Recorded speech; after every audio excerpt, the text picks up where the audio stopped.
Afternoon, I've got with me Simon Kingsnorth, and we're going to talk about Simon's new book, or whether it's the third edition of his new book. I'm not quite sure. But before we get in and talk about this, Simon, where can people find you? Yeah, I mean, the easiest answer is just Google me, right? As much as Microsoft hate me saying that. Google me, yeah. I mean, simonkingsnorth.com is the website. You'll find me on all the social media channels. So wherever you go. So I remember reading the first version of this. I'm sure it was the first version, and this has now got just under 400 pages. It's a big old thick document now in third edition. I mean, what's been your inspiration to keep updating the editions?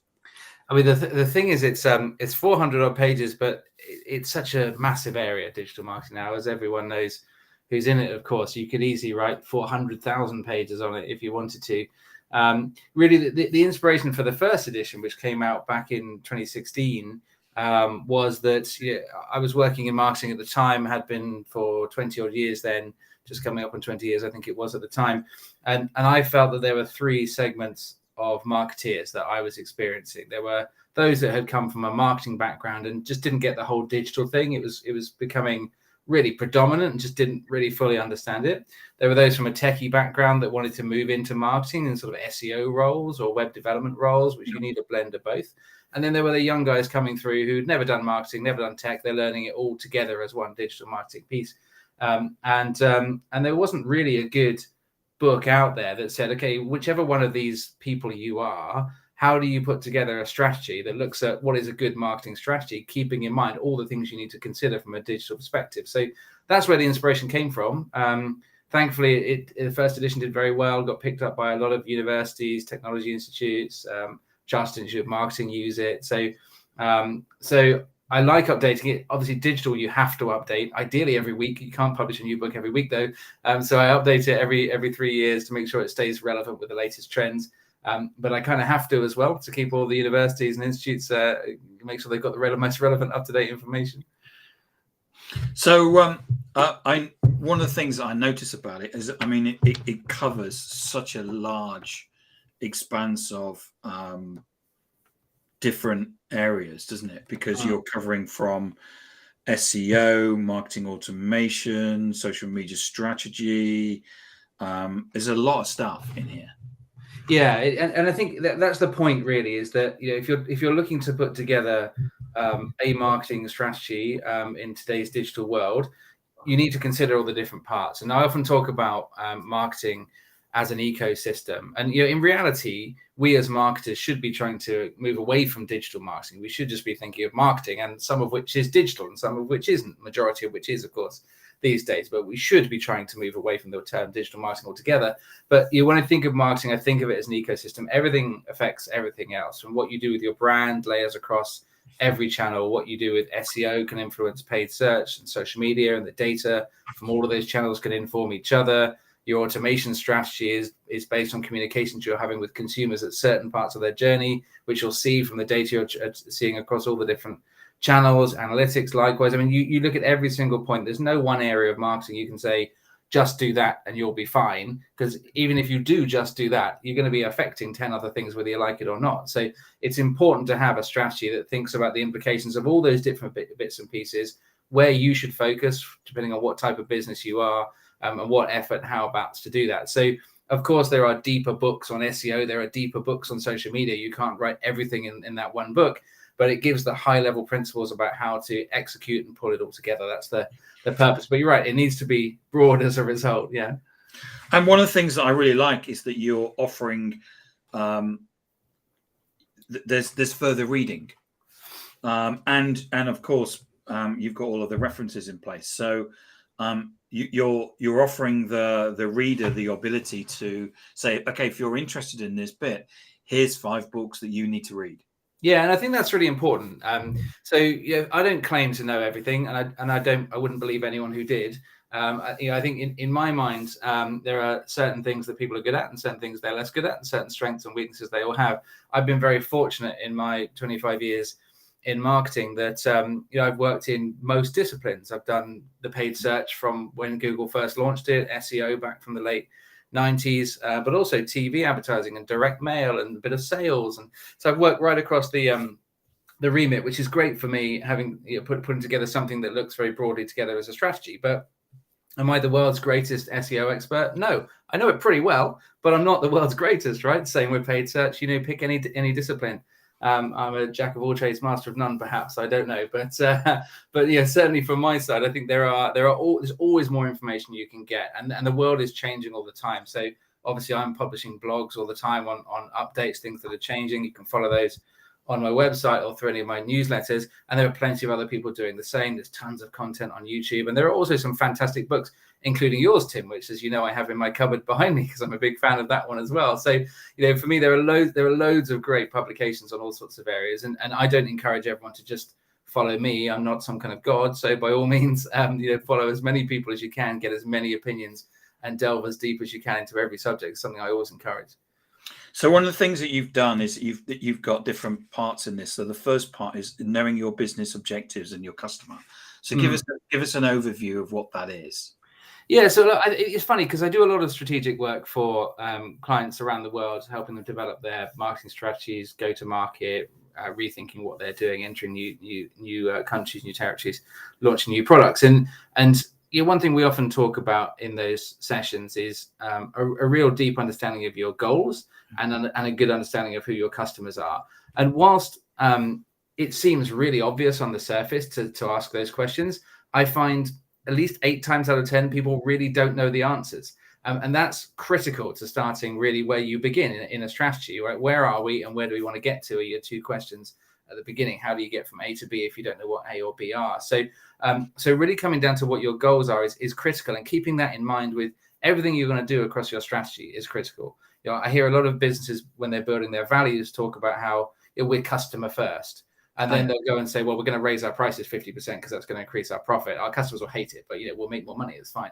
Well, that's not customer first, right? So if you're going to be customer first, that's great. But then you've got to live those values through. If you're going to be profit first, then say you're profit first. Don't just pretend you're something else. So really understanding what your goals are, what you specifically want to achieve is important. And as I say, knowing your audience is critical. So most businesses I find make some big assumptions around who their audiences are. And there's often some cognitive bias in that as to who I think they are based on me and some people I've met who I know are customers. There's always a bit of that. There's also some misconceptions around who is a digital customer, right? Digital customers are young, right? All the guys everyone on TikTok is under 25, right? And everyone on Instagram is 18 to 35. And there's a lot of these sort of facts, so-called facts, that get thrown around. The fact is everyone is digital now as well, and it's important to appreciate that. You can't say, well, we don't need a website. And I've genuinely heard this from companies. We don't need a website. Our customers are about 50 years old. We don't need a website. They're too old for the internet. Well, I'm approaching 50 myself, so that's a depressing thing to hear. But also the internet's been around in quite a big degree for 20 years. So 50-year-olds were 30 when the internet came out. You can't tell me a 30-year-old doesn't know how to use a computer. So I think understanding your audience in real detail, segmenting them, and developing personas for them, and understanding what you genuinely want to achieve, that's the basics of what we're talking about within that section of the book. And in the next section is about integrating digital change into your wider organization. Yeah. What does that mean? What does that mean? Yeah. Yeah. I can read it out if you want me to. Yeah, just read out that whole section of the book. Yeah. We've got a couple of hours, right? Look, I think one of the pieces of inspiration for me when I wrote that section is I was working with a business at the time who were doing a lot of work around innovation. They had various innovation groups within the business. It's a large business, and they were various different names for these innovation groups, and they were pulling in people that they thought were innovative within the company. And in reality, there was no real innovation going on. There was a lot of talking about innovation and writing innovation and putting some diagrams up on walls and having lots of PowerPoint packs that talked about how great innovation is, and no actual innovation going on. So I think one thing that's important, especially in the larger organizations, is you can get a bit carried away with buzzwords. And really, you need to innovate at every level of the organization. So, building innovation and change into a company is not about having 10 people sitting in a room once every 3 months talking about innovation. It's about embedding real values and real behaviors and rewards and goals and anything into everything that everybody does to look for new opportunities and change. It's about ensuring there are training and development opportunities for people within the company, big or small. I mean, we're a small company. My agency consultancy is a small company, but we still have a development day every year where everyone can take a day off and go through some kind of training course to better themselves. Of course, we have development throughout the whole year as well,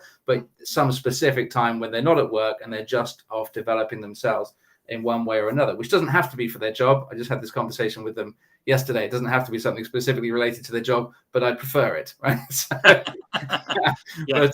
But, so there's a lot around that, looking at technology and how to change technology within the organization, and digital transformation. Again, that's another lovely buzzword, but it's got to mean something.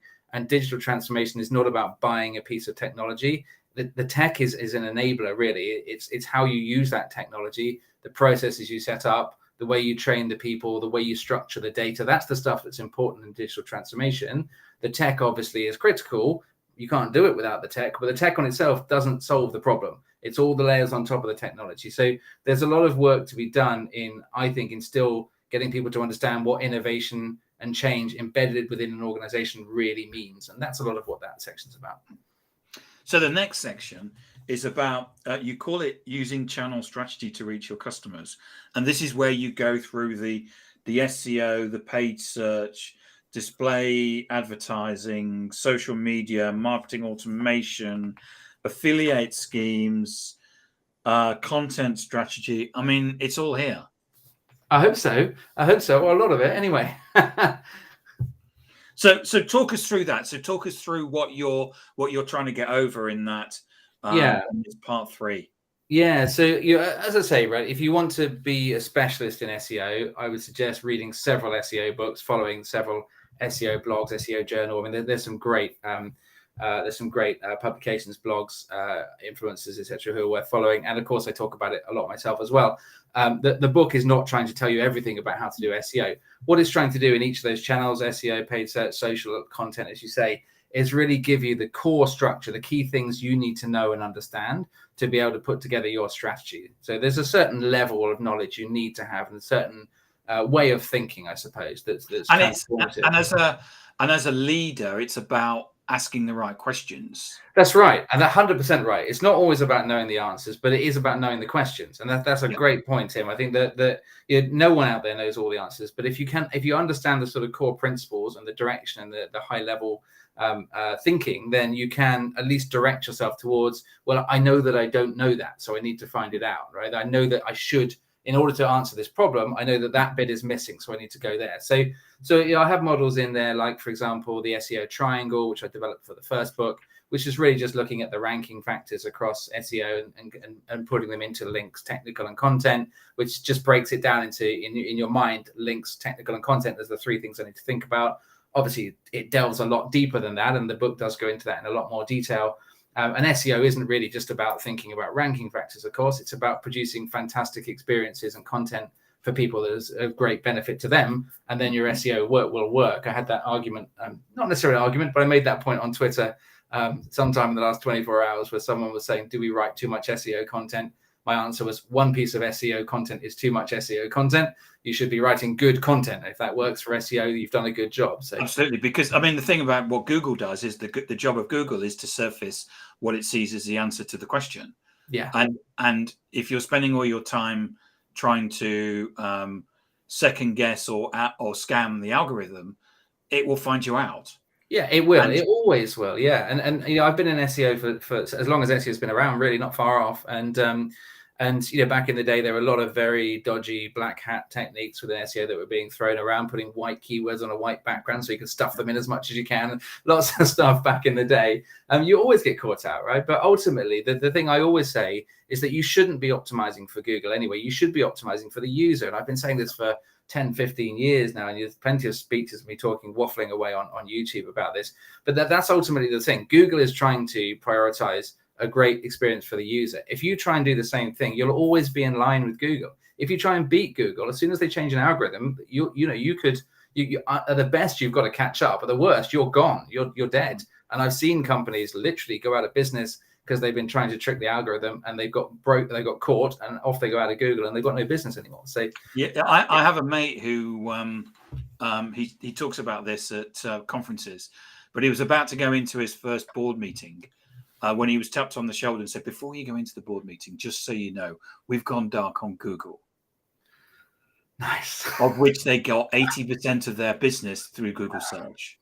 I've heard it. I've heard it so many times. I've known a couple of businesses that have gone out, and I've been the man who's been sent in to fix some pretty horrific black hat SEO issues as well in companies. So yeah, I know what that's like. But yeah, obviously the book isn't just on SEO. I'm focusing on that one chapter for this section. But the point is that it's the core principles of every section you should know about in order to deliver your strategy effectively. So I think those models, I like to think they do well. It's the feedback's been good on them, so fingers crossed. And then part 4 is about conversion, retention, and measurement, which I think is critical, isn't it? It's about it is critical. It's like the ugly brother, isn't it? It's not as sexy, right? People don't talk about. You don't hear loads of people talking on social media about their fantastic retention strategies too much, right? You hear a load of stuff about how cool SEO is and all this amazing stuff with social media and influencers and technology. You don't hear too much about loyalty and retention, but they're so important, right? We all know it costs a lot more money to acquire a new client than it does to keep one. So the more you can do around retention and loyalty, the better. There are some fantastic schemes that you can come up with on loyalty, and marketing automation platforms now give us so much power to understand what's happening and how we react to that, and how we build automated journeys to keep people in the loop and keep them warm, but also to look at predictive trends around when someone might look like they're perhaps going to disappear. They're showing certain data signals about they're going to leave us, they're going to behave a certain way, and catching them before that. And there's a lot of smart stuff in there as well. But also customer service. Again, one of those things that I think sometimes gets missed out of the marketing mix, and it is borderline. It is a grey area. You could effectively be another department, and in many companies it is. But there's a certain element of marketing within customer service, as there is within sales as well, and there's both grey areas on the edge of marketing. I think for me, in marketing, a customer service department now, it has to know how to use social media, and that strategy has to be embedded into how you run your social media generally as a marketing department as well. How you message and how they use the CRM system that you're also using for marketing. So when you're servicing someone, you can look in there and see what emails have they read, what have they opened, what pages have they visited. Again, that's all around the same areas as the marketing strategy. So that whole CRM, loyalty, retention, service piece is the piece that is not, as I say, not particularly sexy in the marketing mix, but for me is possibly, after planning, I think the most important part of the strategy. If you get your service and your retention piece right, and you plan really effectively, because as we know, failing to plan is planning to fail. Yeah, exactly. So we love our cliches in marketing, don't we? But if you get both the ends of that right, everything in the middle, you will be able to flex and get right. Having a fantastic SEO strategy, but one that doesn't fit what you're trying to achieve as a business, and then completely failing on customer service, doesn't get you anywhere. So it's critical for me that the top and tail, I suppose, of the strategy are right, albeit not the sexiest parts. And then finally, part 5, tailoring your final digital marketing strategy. So talk us through that. Yeah, so that really is it's a summary to catch all of everything we talk about throughout the book. So looking at how we talk about the key things within SEO and social media, and then where we looked at audiences and how you compare against your competition, and all that good stuff in the early parts of the book. We start to say through a step-by-step process, how do you within your business build your strategy? So how do we find out what's relevant for you? So whether you're trying to grow a B2B SaaS business, or you're trying to sell t-shirts on your website, or whether you have 100,000 employees or no employees, whatever it is, that last part of the business really takes you through all those channels and say, this is where you should be thinking, this is what you should be thinking about, how it will affect you as a company, perhaps where you should focus, and also sometimes where you should not focus. There are things not to focus on as well, which sometimes is a bit of a surprise to people when you talk about social media. And sometimes I'll say to them, don't worry about Twitter so much on the video for you, not quite so relevant. And sometimes, but it's Twitter.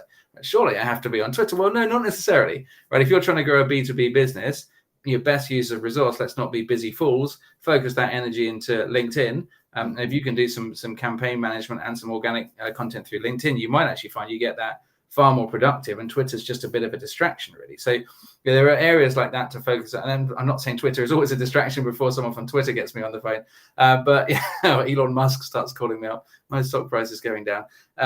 So I think it's important in that last chapter to look at that every individual that's reading the book and tailor it to them, and that's critical, because it does. Every strategy really should not only be tailored to the marketeer running it, but also to the client who's experiencing it as well. And that's where we're trying to get to at the end. Simon, thank you so much. The thing that you've got a whole load of great diagrams in here as well. I do my best. My PowerPoint skills are fantastic. Which I know that Kogan Page will have wanted you to put in, because but there's, I mean, the thing is, I don't know about you. Well, when I first wrote my first book, there's like 8 diagrams. Yeah. Now if I was to do it, there would be like 50. Yeah, that's right. Because the thing is that it makes it, it makes it far easier, and if you get something like that, it's not just page after page after page of text. No, which the modern reader doesn't want. It really breaks it up. That's right. And I mean, look, we as humans are generally visual, which is why we love video content generally more than written content. My wife will tell you the exact opposite, but as a rule, video content is generally more popular than written, because we just absorb things easier. We can see them, we can picture how they fit together. Okay, great, logically got it, that makes sense, move on. Rather than reading a page of content and maybe having to skip back, or what did that say again, how do I refer to that? It's just much easier visually. So infographics and videos are always good. So yeah, we have a lot of that, but there's still a lot of text in there, I'm afraid.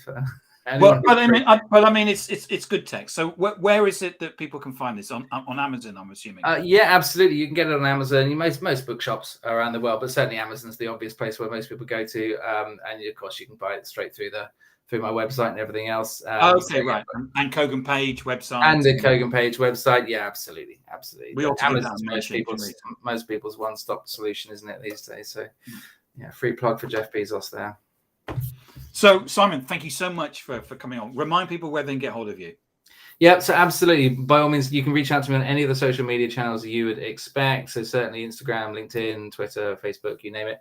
And of course, through my website, simonkingsnorth.com. Just give me a shout anytime you need me. You get hold of me there. Brilliant. Simon, thank you so much for coming on and talking about the new book that you've got out. And, as you know, I've read it and I think it's excellent. So. Thanks, Tim. Great. Love your book too. So happy days. So I actually say so on the back. You do say so on the back of this one, don't you? Yeah. Awesome. Thanks, Tim. Thanks, Simon. Thanks for talking.